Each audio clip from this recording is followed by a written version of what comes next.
everyone, I'm Dr. David Perlmutter. Welcome again to the Empowering Neurologist. On our program today, we're going to talk about cancer. And truth be known, we're not making a whole lot of progress in dealing with cancer. Cancer rates continue to climb by and large. We're going to be talking to Dr. Thomas Seyfried, who's the author of this incredible book called Cancer as a Metabolic Disease. Dr. Seyfried writes about how cancer may represent a manifestation of changes in what are called the mitochondria, those small energy-producing particles that live within each of our cells. Let me tell you a little bit about Dr. Seyfried. He received his PhD in genetics and biochemistry from the University of Illinois. He also holds a master's degree in genetics from Illinois State University. He was a postdoctoral fellow in the Department of Neurology at Yale University School of Medicine, and then served on the faculty as an assistant professor of neurology, again at Yale. Prior to receiving a full professorship, Dr. Seyfried was an associate professor in the Department of Biology at Boston College.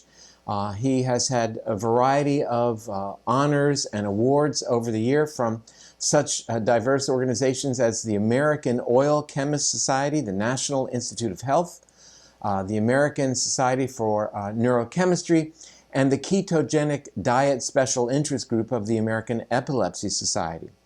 Dr. Seyfried has previously chaired the Scientific Advisory Committee for the National Tay-Sachs and Allied Diseases Association, and he presently serves on several editorial boards of well-respected scientific journals, including Nutrition and Metabolism, Neurochemical Research, and the Journal of Lipid Research. His research program right now focuses on gene-environmental interactions, how our genome interacts with various environmental influences to cause disease and to threaten our health. He has special interest in things like epilepsy, autism, and brain cancer, as well as other neurodegenerative conditions. Dr. Seyfried investigates many of these diseases from the perspective of genetics, but also from the interplay between our genetics and energy metabolism. Much of his work also has direct translational benefit to the clinic, meaning direct applicability for doctors who are actually treating patients. So I'm real excited about today's interview. Let's get started. Well, as I mentioned in the intro, I'm very excited to chat with you today, Dr. Seyfried, and welcome to the program. Well, thank you very much. It's a pleasure to be here. Well, I'd like to start off, you've dedicated your life, at least as of late, to looking at things like epilepsy, Tay-Sachs, some neurodegenerative conditions, gangliosidosis events. But I think what's really gotten a lot of people's attention is the contention that you have with reference to the underlying cause and possible way out of this real mess that we seem to be in as it relates to cancer. And again, just for everyone's benefit, there is this, I think, a landmark book that healthcare practitioners need to have in their bookshelves. So first, maybe an overview as to what is the conventional approach today to dealing with cancer. Well, it hasn't really changed much in the last, maybe 50 years. Basically, there's a diagnosis, a biopsy, if you will, or some image that will indicate something might be wrong. And then based on histological preparation, a decision is made as to whether this might appear to be benign or, say, more aggressive, malignant, if you will. And then a decision is made as to what might be the best course of action to attempt to manage the disease. And, most of the minor cancers can be easily managed with a surgical resection if it's shown that this is not a malignancy. And the case is closed. Okay, so many people who so-called might have considered themselves having cancer basically have a benign lesion of some sort, and it's easily resolved. The issues come when there's some consideration that maybe there's something going on here. The number of mitotic figures, what the cells might look like to the professional pathologist's eye, and then a decision is made to perhaps be a little bit more aggressive. So not only do we have the surgical resection, not always, depending on the kind of tumor it is, but then this could be followed by a series of recommended chemotherapies, followed by either radiation, chemo, sometimes a combination of both. Most of our work has been done in brain cancer, so that's a pretty established procedure. The individual would be presenting with some sort of a neurological problem of one form or another, or a limb that's not working properly. A scan of the brain is shown to have some sort of lesion. Oftentimes, depending on the image that you get from various scanning procedures, a decision is made to either immediately resect this tumor or possibly have some watchful waiting period. The problem, of course, is in going into these tumors, especially in brain, you provoke the microenvironment by the very surgical resection that you do, which often leads to then a dissemination of tumor cells that are, in other words, the bees are out of the hive, the horse is out of the barn. The very act of disturbing the microenvironment can precipitate a more aggressive situation. Yet this is what is generally done. And then this is followed, of course, by a series of radiation and chemo, temozolomide, often in conjunction with dexamethasone, a steroid. Often dexamethasone can be given to other cancer patients to improve their appetite when they're sick from some of the chemo. The latest idea is the immunotherapies, which are more or less just simply an extension of the kind of chemotherapies that are already being used. They seem to focus a little bit more on our immune system's ability to try to kill the tumor cells. But in a sense, they're not much different, either in their therapeutic effectiveness or in the kinds of adverse effects they produce. So we're still dealing with a problem, and the problem, in my mind, stems from the fact that the majority of therapies that we use today are based on the idea that cancer is a genetic disease, and these genes cause a destabilization of cell proliferation. So many of the chemotherapies that are used are very toxic to try to stop DNA replication. And this obviously leads to hair loss and a variety of other maladies that are affecting any kind of a proliferating cell in our body, whether it's tumorigenic or not. So we suffer a lot of these indirect adverse effects from the very therapies that are used to try to manage the disease. Now, of course, many of these therapies do, in fact, cause a resolution of the disease, provided it, in most cases, as long as it's not a stage 3 or stage 4 condition, which are the most aggressive.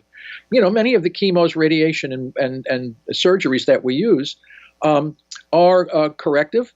There's thousands, millions of people that have been treated with cancer that seem to be doing okay. The problem is we've put these people now at risk for a variety of other ailments that they have as the result of being treated for the disease that they have. But there's a new branch of medicine called cancer survivors medicine. So we have a whole range of different neurological, gastrointestinal, cardiovascular problems that occur years, perhaps 10, 20 years after, which then overall lead to other kinds of problems, reducing the quality of life in one way or the other.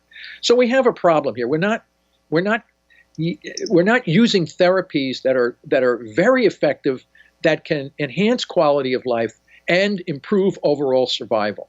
And we know about these therapies. They're being used successfully, but not in mainstream medicine. And that's where we think viewing the disease as a metabolic disease will eliminate a lot of the problems that we are currently experiencing in the cancer field at this time. So your work is really an outgrowth of the pioneering work of Otto Warburg back in the 1900s, a work for which he ultimately in 1931 was awarded the Nobel Prize. And Dr. Warburg really felt similarly that This was an issue caused by changes in the functionality of mitochondria that ultimately caused these mitochondria to shift their metabolism away, to doing what's called aerobic glycolysis, fermentation, which is not, it's a situation that's associated with increased inflammation, increased free radical production, ultimately further DNA damage of the mitochondria themselves, and probably secondarily damage to the nuclear DNA as well. So this was the work, and you must have seized upon this work and had an epiphany one day. And how did that affect you? Well, it didn't come when I first started a lot of the work that we were doing. I only heard of Warburg's name, didn't really understand what he had done, because every textbook discusses Warburg's biochemistry. He was the preeminent biochemist of the 20th century. Right. And he had done a lot of things. And you hear Warburg's, in glycolysis and lactic acid fermentation and these kinds of things, and respiration. But it didn't connect with us until we started to use, as a matter of fact, we were given a drug, an anti-ganglioside synthesis inhibitor that seemed to work really well in stopping tumor growth. And of course, the company got very excited about this. But then when we did all the appropriate controls, we found this drug was working really well.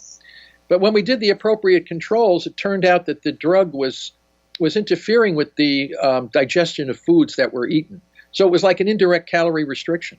So then when we put in the control experiments with the mice that were fed to match the body weight of the drug-treated animals, the tumor reduction was the same. There was absolutely no difference between. So this opened our eyes to say, whoa, this calorie restriction is very powerful. And we did a lot of studies on this. And then we began to ask, what is the mechanism by which calorie restriction shrinks tumors? And it became clear. They lower blood sugar and they elevate ketones. And this links directly to Warburg's central theory that the cells need glucose. And the question is, how is it possible that these tumor cells need so much glucose? And Warburg's key contribution was showing that the respiratory system of the cell is damaged. And if the cell is going to live, it has to engage alternative sources of energy. And the most primitive source of energy we know on the planet is fermentation energy. And aerobic fermentation, or they say aerobic glycolysis, is simply a reversion back to the situation that existed on the planet for all organisms before oxygen came into the environment. Back then, a couple of 2.5 billion years ago, all the organisms on the planet at that time were fermenters. So this is an heirloom that has now become reinvigorated in these tumor cells. So, and then it became clear that they ferment two major fuels, glucose and glutamine. And glutamine is metabolized to glutamate, which then generates tremendous energy from TCA cycle fermentation. It's a different kind of energy. It's an ancient energy pathway, just like in the cytoplasm is glycolysis. So these tumor cells are simply reverting back to the way all organisms existed on the planet before oxygen. So one has to simply ask, what kept those cells alive, and what did they do? They fermented. Okay, what did they ferment? They ferment glucose and glutamine. What happens when you deprive tumor cells of glucose and glutamine? They die. So the unique thing that Warburg didn't know, he didn't know substrate level phosphorylation in the TCA cycle, and he didn't know that ketones could not be fermented, or if he did, he didn't write much about it. So what we simply do is prepare patients or mice, and we transition their whole body over to high ketones and low glucose, which is done through ketogenic diets. This prepares the body for the various drugs and procedures that work synergistically with the diet. The diet alone will not resolve cancer in most patients. However, when it is used with specific drugs and procedures, it's unbelievably powerful. And it's only when you put these together that you get this in synergy, which can target and kill tumor cells without toxicity. And this is the nice thing. You just said something I think that's really very important for our viewers, actually several things. And that is that you're not proposing that this ketogenic approach is going to cure all cancers by any means. but is used along with as an adjunct, sort of in a systems approach. And our viewers have seen that before, as the Dr. Dale Bredesen's approach, for example, to Alzheimer's, that multiple ideas are utilized to create the most favorable environment for dealing with a situation. So again, to simplify then for our viewers, what you're saying is that the cancer cells basically are going to require sugar for, they don't have the ability to utilize these fat derivatives, these ketones, as a fuel source, as opposed to our normal non-cancerous cells, which can use these ketones as fuel sources. And you're exploiting that by basically depriving these cancer cells of what they need, i.e. sugar and carbohydrate-derived fuels. Yes, yes, and it works beautifully. I've seen spectacular results. In fact, it works much better in humans than it does in the mice. We were very excited to see how powerful these approaches were in the animal models, but we have yet to cure a mouse of metastatic cancer or glioblastoma.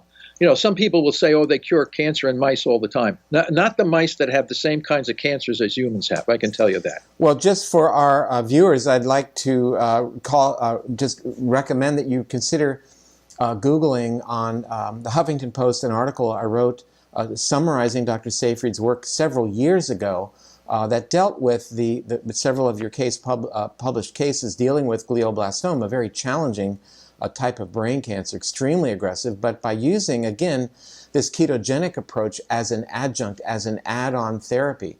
And again, our viewers watching this are pretty well clued into other upsides of being more ketogenic and reducing their carbohydrate intake. So thereafter, where do we stand then in terms of mechanistically, what are we doing to these mitochondria, these energy producers, when we are feeding them ketones as opposed to having them shifted to just utilizing glucose or glutamine? Well, the ketones cause metabolic stress in the mitochondria of the tumor cell, but they enhance the metabolic efficiency in normal cells. So, one of the things when they say cancer cells are drug resistant and radiation resistant, and they have this capability, that resistance in those tumor cells is the result of their fermentation pathways. So both glucose and glutamine increase dramatically glutathione, the antioxidant capability in those tumor cells.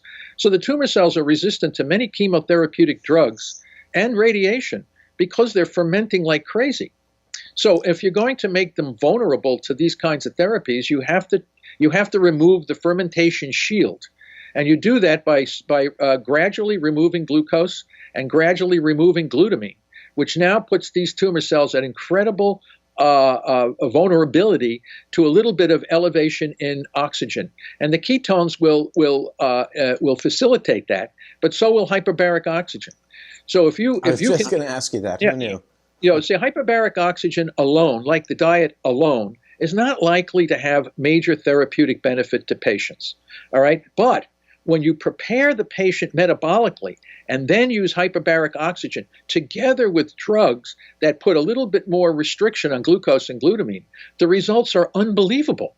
I mean, these tumor cells are just decimated, and it works remarkably well in humans. I've seen data in humans now from Egypt and Turkey where they're less restricted in the way they treat cancer patients, with spectacular results on a variety of stage 4 cancers, using minimal amounts of chemotherapy together with ketogenic diets and hyperbaric oxygen and a few drugs like 2-deoxyglucose and some of these that work together. And the results are almost incomprehensibly good. I don't think once this becomes known, I think it's going to be earth-shattering. It's just that people always ask, where are the clinical trials to do this? Where is the evidence-based medicine to support what we're saying? And the issue is here, of course, is clinical trials are double-blind crossovers to look for a singular drug on a particular problem. Exactly. We have to change that because the way we use metabolic therapy is a combination of drugs, diets, and procedures that are dosed and strategically used in scheduling and timing. And all of this varies depending on the individual. So one shoe does not fit all. So this has to, our view of how we manage the disease has to be changed dramatically to incorporate this new way of managing cancer. I want to just go back for a moment to our discussion on treating patients with this brain cancer, glioblastoma. And in one of your case reports, you mentioned how one of the individuals was treated with steroids, with dexamethasone. And interestingly, one of the things that we as clinicians see commonly when patients are given steroids like Decadron or dexamethasone is their blood sugars go up. Yeah. So, in that regard, then, while you're acutely reducing inflammation and you look at the repeat MRI scan and you see, oh, the tumor looks smaller, the degree of inflammation surrounding that tumor looks reduced, we must be making progress. The reality is, based upon your thesis, that giving a drug that may very well increase glucose availability might be absolutely doing more harm than good in the long run. Yes, well, we've written about that often. And just recently, within the last year, the work from the group from Stoop and colleagues, who actually write the standard of care for glioblastoma worldwide, have now come out with a paper urging caution in using steroids for people with brain cancer, glioblastoma and other cancers, for the very reasons that I've mentioned. It does a lot of damage in other ways to facilitate, actually, it gives you false information about the success. If you have a patient who has a brain tumor and that tumor is growing and it has a lot of edema, it generally will press on some region of the brain, causing some maybe paralysis in the face, the arm, or the leg. And when you administer the dexamethasone, you reduce the edema, and it makes the patient feel like there's a miraculous change in the tumor. And everybody's happy and feeling confident, but in reality, it's a Faustian maneuver. Oh, it's terrible, because everybody, oh, look, I'm feeling good now, the various things. But the problem is that you've reduced edema, but you're also increasing the rate at which the tumor cells are growing. Right. And, despite the fact that we've been saying this for a number of years, that dexamethasone should not be used against brain cancer patients for the most part. And the recent paper coming out from Stoop's group, who defines the standard of care. You can go into any neuro-oncology clinic today in the top hospitals, and they are using huge doses of dexamethasone to treat their patients. It's unconscionable. I don't know if they don't read the literature, they're unfamiliar with the metabolism. I just don't understand it. I think it goes right back to the short-term gains, clinical improvement as measured subjectively and objectively by performance. And like you say, people suddenly feel better, they regain function, and everybody's happy. And that is really short-lived, that sort of improvement. And then the back end of the hurricane comes around. I want to go back to the notion, really. There's one more thing I'd like to say about the standard of care for glioblastoma. And it's not just the using of the dexamethasone and elevating blood sugar. It's also the fact that when you irradiate the brain, you create a tremendous amount of necrosis, which then frees up the glutamine. And the glutamine now becomes a prime fuel. And when you put glucose and glutamine together in the microenvironment, you send up the perfect storm of adverse effects that will lead to the rapid growth of the tumor and the demise of the patient. Everybody knows this is palliative anyway. So it's not the standard of care for glioblastoma is not considered curative, but the problem is so many patients think it is. And it's a real tragedy of monumental proportions to think that we are treating people with procedures that are going to create an environment that's going to lead to the rapid growth and their demise. And then we throw in the toxic drug temozolomide, which is often used together with the radiation. And this creates more necrosis, more problems. And now recent paper showed that the temozolomide increases so-called driver genetic mutations, which make no sense at all. Yet you have a little bit of an increase in progression-free survival, not overall survival. So the whole concept of how we're treating brain cancer is upside down. It's it's not right. And the results are clearly in the survival statistics, which are abysmal. But those abysmal survival statistics are directly the result of the treatments that we're using. I know so many patients who have abandoned the standard of care, who are using metabolic therapy and are doing so much better. And the problem is, where are the clinical trials for this? Well, who's going to do this? Yes. What hospital is going to say, we are going to abandon radiation and chemo and do metabolic therapy? Well, beyond that, who's going to underwrite those studies? Yeah, that's another issue. Yeah, and just to be very clear about it for our viewers, that is, that studies are underwritten by people who develop these monotherapies or these drugs in the hopes that they are successful and hence their product will be the standard of care. I want to go back to your contention that this is ultimately, cancer in general is ultimately a mitochondropathy. It is an acquired mitochondropathy, and we've been talking about that in terms of Parkinson's and Alzheimer's for quite some time. But it is an acquired failure or disruption of the way that mitochondria are involved in energy production. That said, first walk us through that, and then secondly, let's talk about this notion of mitochondrial therapy as sort of being the moniker under which your program takes its support. Yeah, well, first of all, Albert Szent-Györgyi, also a Nobel laureate, back in the 1979, published a very interesting paper in Proceedings of the National Academy of Sciences, describing what he referred to as the oncogenic paradox. The paradox basically said, how is it possible that all these so-called provocative disparate agents from the environment or some rare inherited mutations might produce cancer through a common pathophysiological mechanism? And this was an enigma, as it was, as a paradox. Some people got cancer from being exposed to cigarette smoke. Other people got cancer from being exposed to a chemical carcinogen. Some people got cancer from being exposed to radiation. I mean, it was like many different origins on the surface. But what was common to all of these, and that's what I put together in the book for the first time, was that all of these impact either directly or indirectly on the mitochondria. So you have inherited gene mutations that increase your risk for cancer, but the products of those gene mutations damage the respiration. Every one of the provocative agents in the paradox, in one way or another, will damage the respiration, but not too acutely.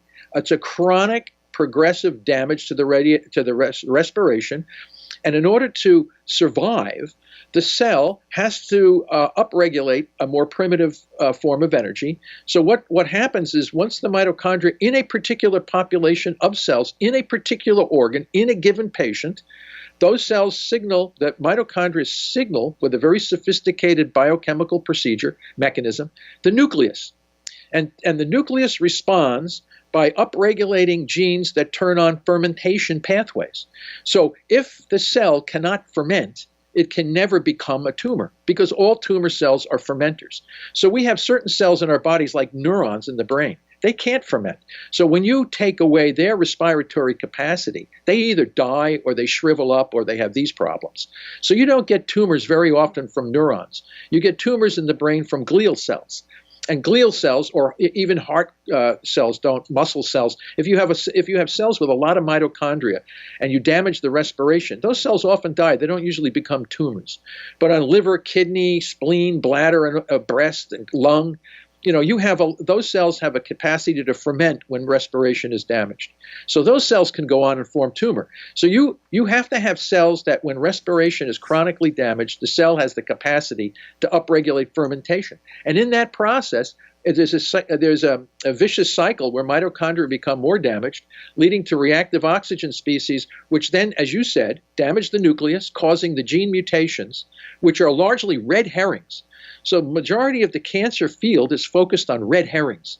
They are the effects. They are not the cause of the problem.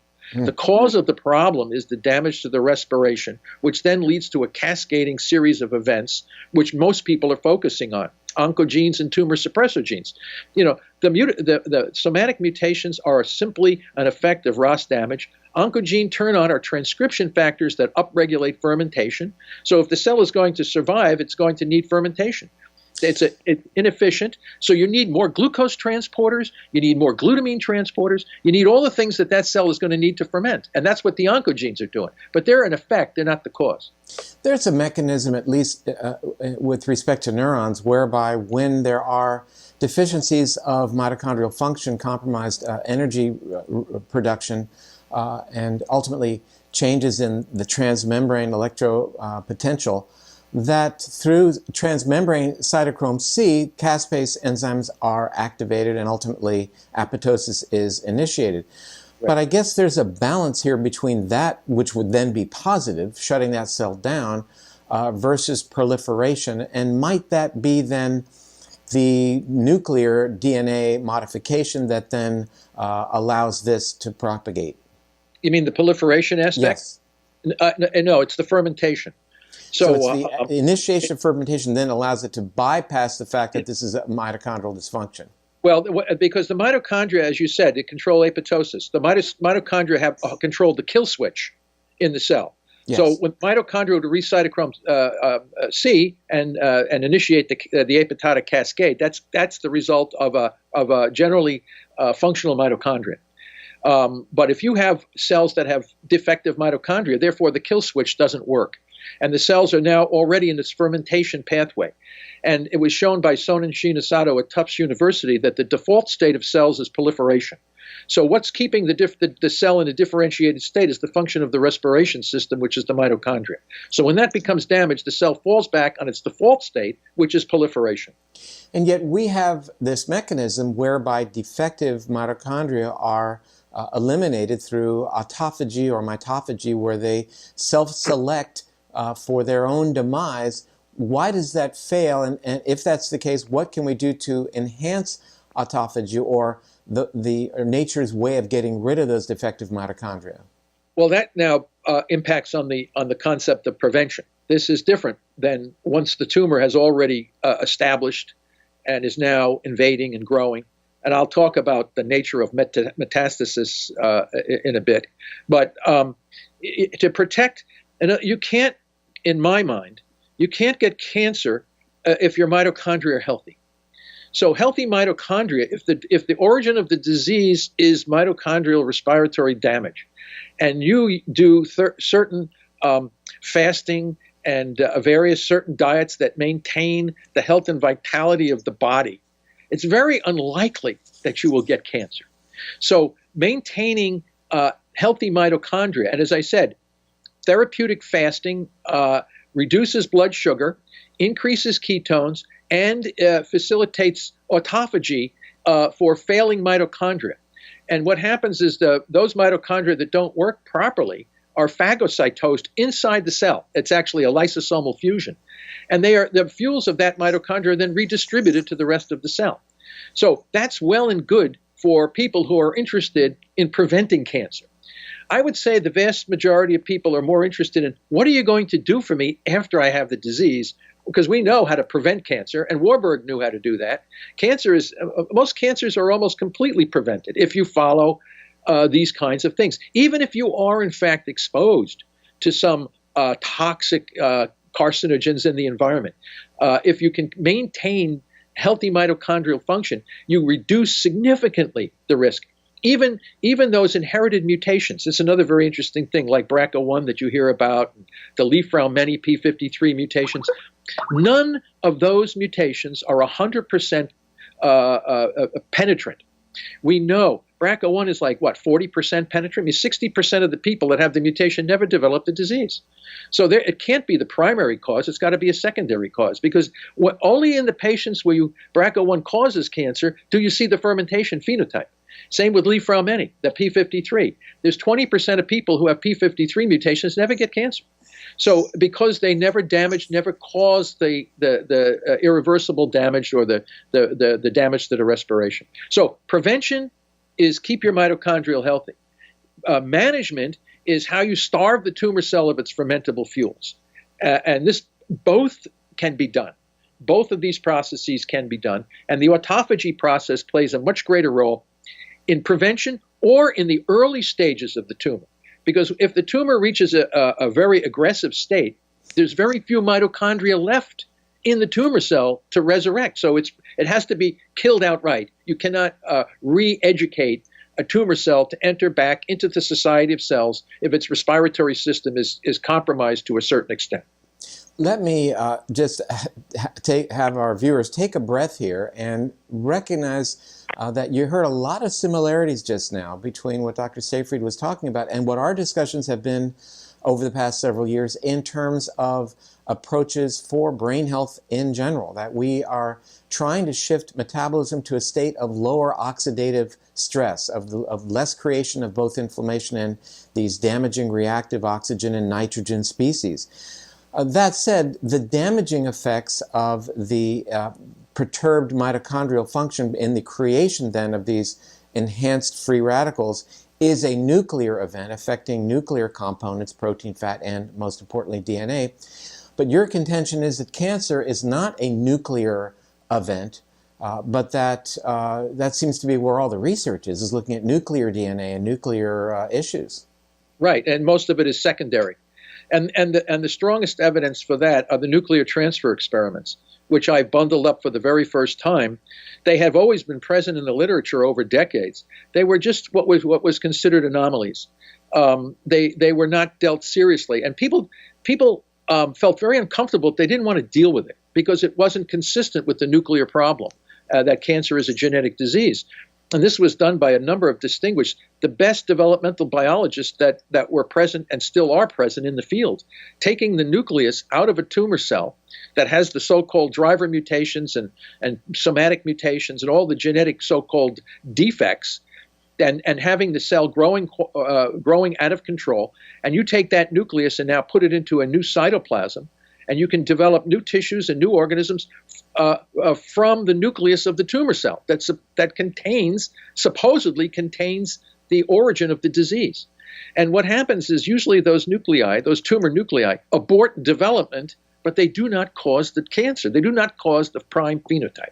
What we've seen in Alzheimer's, in similar experiments, but with transfer of mitochondria, we do develop the Alzheimer's model in rodents that have received mitochondrial transplantation from those that are genetically predisposed to getting Alzheimer's disease. So that is exactly supportive of your contention using the Alzheimer's metaphor.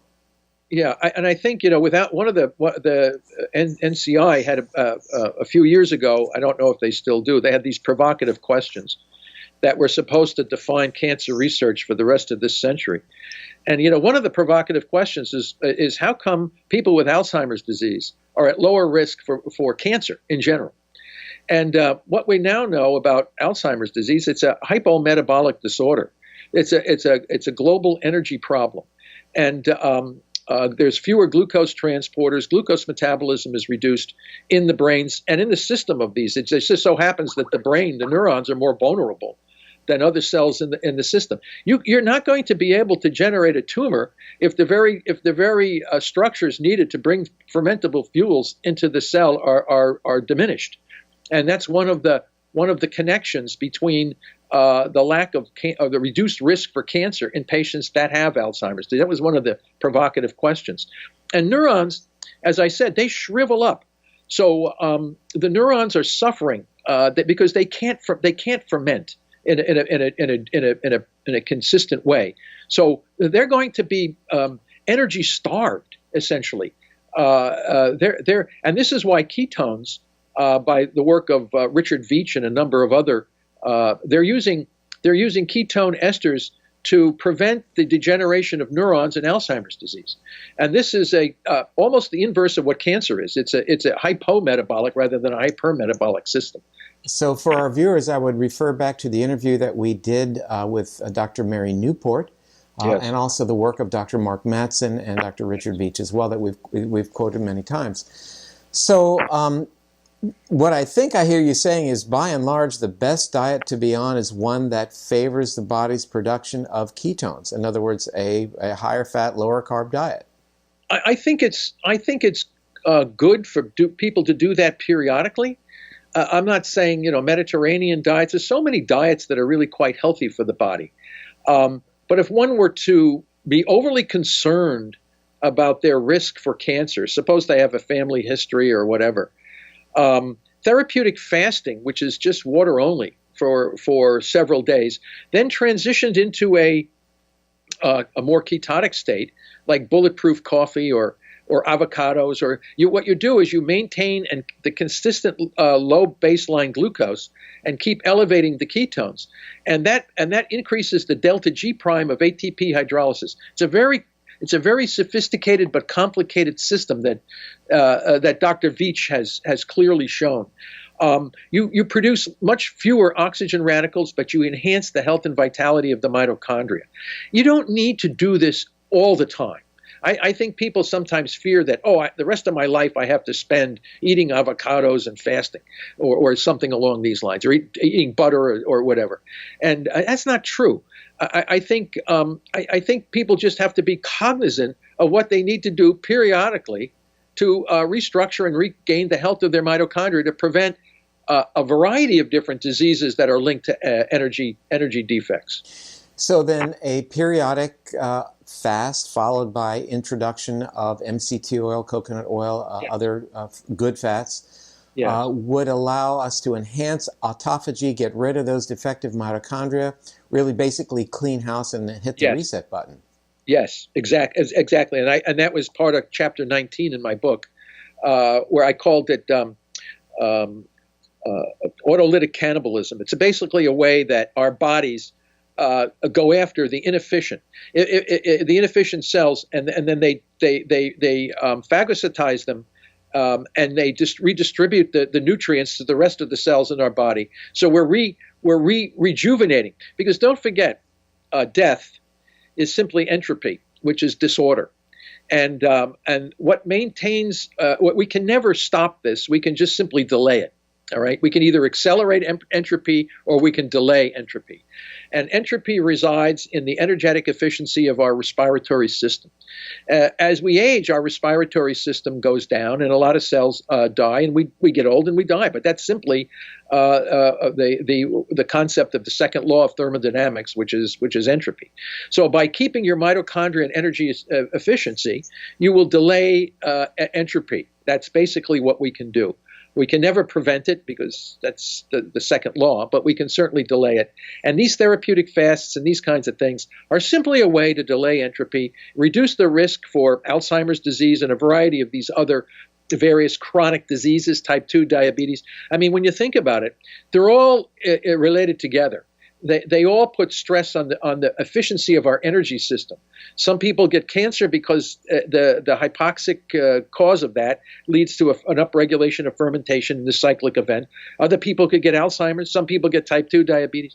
Whatever it is, it's generally the impact of a lifestyle and diets on the efficiency of our energetic system, leading to a variety of maladies, which represent probably, and you know better than me, maybe 80% of all the afflictions we have in this country are in one way or another related to one of these disturbances in energy balance. Well, according to the World Health Organization, this is now, these types of diseases, the #1 cause of death on the planet. And, we live in a world of where people are trying to just look at everything through a very microscopic lens of specialization, when some of us, like yourself, are taking a step back and looking at the broad picture. What are the underlying common mechanisms here that seem to be at play involving things like cancer and chronic degenerative conditions, including Alzheimer's, coronary artery disease, type 2 diabetes, and even some of the other inflammatory conditions? So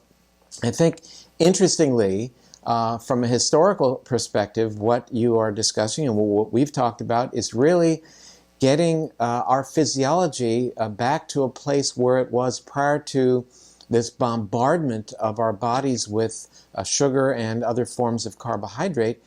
Truthfully, we've never had access to sugar, certainly like we have now, and we sought out fat as a concentrated source of calories, though we didn't understand that, during our periods of hunting and gathering, oftentimes having to fast by necessity put upon us for who knows how long, days at a time. So, this is likely the condition of the human for 99.6% of our time on this planet. And, our microbiome adapted to that, our mitochondria adapted to that, and suddenly we've turned the tables in terms of food representing information, and look at what's happening around us. It's no surprise. Yeah, and I don't think we're ever going to change that. That all we have to do is become aware of it. And I think if we know what to do, we can at least take a little bit of charge and control over the system.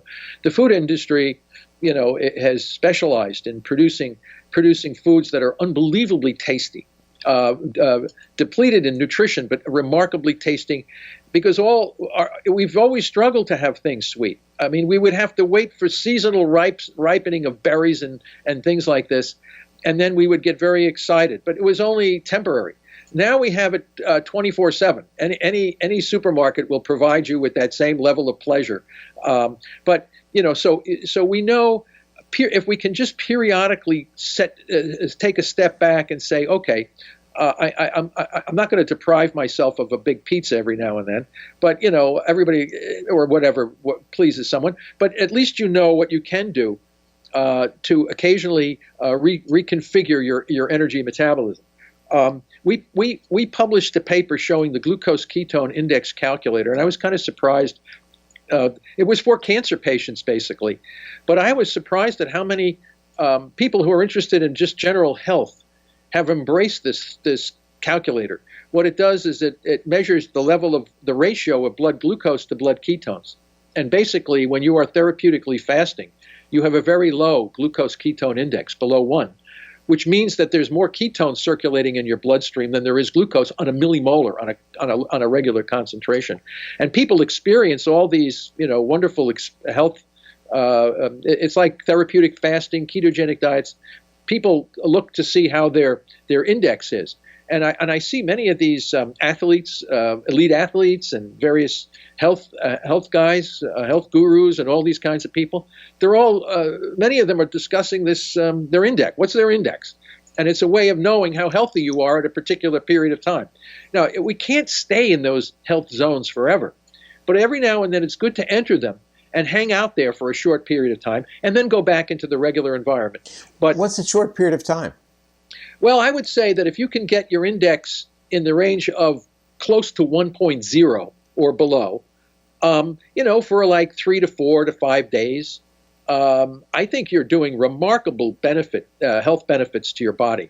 This is the situation where you're going to now enhance the health and vitality of your mitochondria in the cells of your body.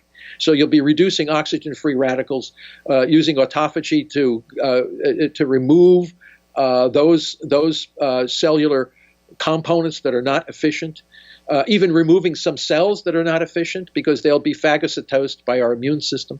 But at least you have a guideline. Because people didn't know in the past. There was no biomarker that you could look at and say, oh, what's your index? If you have an index 1.0 or below, you're in a state of therapeutic ketosis. And you know that your body is now in a healing mode. And you're going to know that this, and how long you want to stay in that zone is up to you. But at least you say, there's some people who checked our stuff, and they did a 5-day water-only fast. And they showed that exactly as we published, they remained in these zones. And then they go beyond that. They started doing 10 days and this kind of stuff. I mean, the human is an addictive. They seem to go to extremes on certain of these. I never say, do a 25-day fast or something like that. But some people do this. And they're always trying to keep as long as they can in these zones. And and we always go overboard, in some of these things, but you don't have to. I mean, it's just, dovetail the experience in with a religious experience, a retreat. I don't know. And people can do this however way they want to do it, but they don't have to feel that they have to do this, for long periods of time. It's just very interesting. It's the human nature. Well, let me thank you for sharing your time with us today. This has been incredibly powerful information, and I know that people who are watching this are really going to get a lot out of it. And again, this is a book for every healthcare practitioner who needs to be on your shelf. So thanks so much for being with us today. I just want to say one more thing. Travis Christofferson has written a book called Tripping Over the Truth. The Metabolic Theory of Cancer. And it was based on my book, and it's written more for the layperson. You know, my book is written for the not only the layperson but the scientist engaged in the field. But I think Travis's book is really exploding on the various bookstores and things like this. Well, that's a great plug, and the name of the book is Tripping on the Truth. Tripping Over the Truth. Tripping Over the Truth. Okay, we'll see if we can add that into the blog that will accompany this video. We'll put a link to that. That's terrific. Okay. Okay. Well, we'll talk soon. Thank you again. Okay. Thank you. All right. Real Bye-bye. pleasure. Bye now. What a terrific person. What an amazing researcher who has dedicated his life to really looking at things in a different way. And he's making such incredibly good progress in really trying to re-educate us in terms of the paradigm underlying cancer as a generality. And I think it's good to take a step back oftentimes and look at the broad strokes that may be involved here. Again, here's his book, Cancer as a Metabolic Disease. This, I think, is really one of the foundational books, at least for healthcare practitioners, that really should be a part of your reading list. Thanks for joining us today. I'm Dr. David Perlmutter.